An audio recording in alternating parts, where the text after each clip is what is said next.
اعوذ باللہ من الشیطان الرجیم بسم اللہ الرحمن الرحیم۔ آج کی ہماری اسلامی ویڈیو کا موضوع دوزخ ہے۔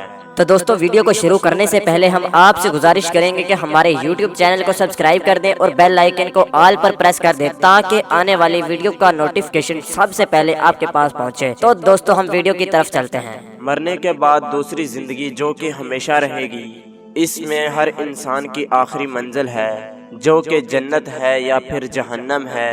لیکن آخر یہ جنت اور جہنم ہے کیا؟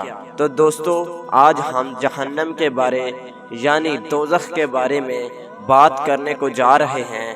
تو دوستو، کم و بیش تمام مسلمانوں کے ذہن میں اتنا تصور موجود ہے کہ اللہ تعالیٰ ایمان لانے والوں کو اور نیک عمل کرنے والوں کو آخرت کے دن انعام و کرام سے نوازیں گے اور برے لوگوں کو ان کے برے کاموں کی سزا سے۔ تو دوستو، ہم میں سے جس نے برے کام کیے ہوں گے ان کو ان کے برے کاموں کی سزا لازمی ملے گی۔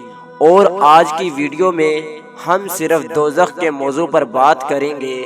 دوزخ ایک بہت ہی بری جگہ ہے جہاں پر لوگوں کو ان کے برے اعمال کی سزا ملے گی۔ جس شخص نے برے اعمال جیسا کہ چوری کرنا، ڈاکہ ڈالنا، بدگوئی کرنا، زنا کرنا، کسی کا حق مارنا یا کسی کی غیبت کرنا یا پھر کسی کے ساتھ ظلم کرنا یا کسی کو اللہ کا شریک ٹھہرانا، یہ سب برے کام ہیں۔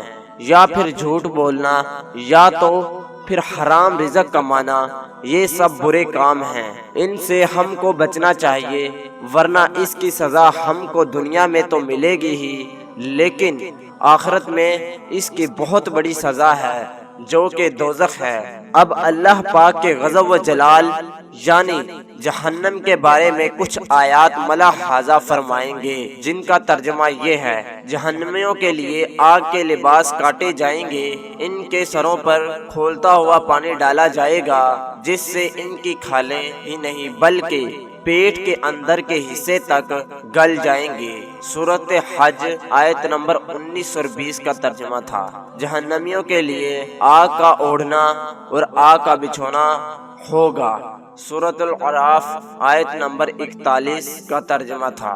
جہنمیوں کی گردنوں میں توق، ہاتھوں میں زنجیریں اور پاؤں میں بیڑیاں پہنا کر آگ میں گھسیٹا جائے گا۔ سورۃ حاقہ آیت نمبر 30 اور 31 کا ترجمہ تھا۔ جہنمیوں کو جہنم میں آگ کے پہاڑ صعود پر چڑھا دیا جائے گا۔ سورۃ مدثر آیت نمبر 17 کا ترجمہ تھا۔ جہنمیوں کو پینے کے لیے زخموں سے بہنے والا خون اور پیپ کا آمیزہ دیا جائے گا۔ سورۃ ابراہیم آیت نمبر 16 کا ترجمہ تھا۔ غلیظ اور بدبودار پانی دیا جائے گا جو منہ سے لگتے ہی سارے چہرے کو بھون ڈالے گا۔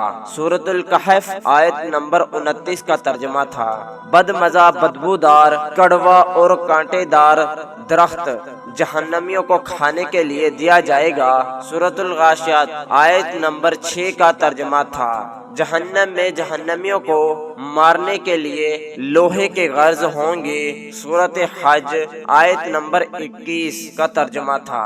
جہنمیوں کو تنگ و تاریک کوٹھڑیوں میں ٹھونس دیا جائے گا جہاں وہ موت کی تمنا کریں گے لیکن موت نہیں آئے گی۔ سورۃ فرقان آیت نمبر 13 کا ترجمہ تھا۔ تو دوستو، ہم کو ان چیزوں سے بچنے کے لیے اچھے اچھے کام کرنے چاہیے اور اچھے اچھے اعمال کرنے چاہیے اور نیک کام کرنے چاہیے تاکہ ہم کو جنت حاصل ہو اور دوزخ سے بچ سکیں۔ دوستو، دوزخ سے بچنے کے لیے برائیوں کو چھوڑنا پڑے گا اور برائیوں سے دور رہنا پڑے گا، برے کاموں سے دور رہنا پڑے گا۔ تو دوستو، دوزخ سے بچنے کے لیے برے کاموں کو چھوڑ کر نیک کام کرنے چاہیے تاکہ جنت حاصل ہو۔ تو اللہ پاک ہم سب کو نیک اعمال کرنے کی توفیق عطا فرمائے اور برے کاموں سے بچنے کی توفیق عطا فرمائے۔ آمین ثم آمین۔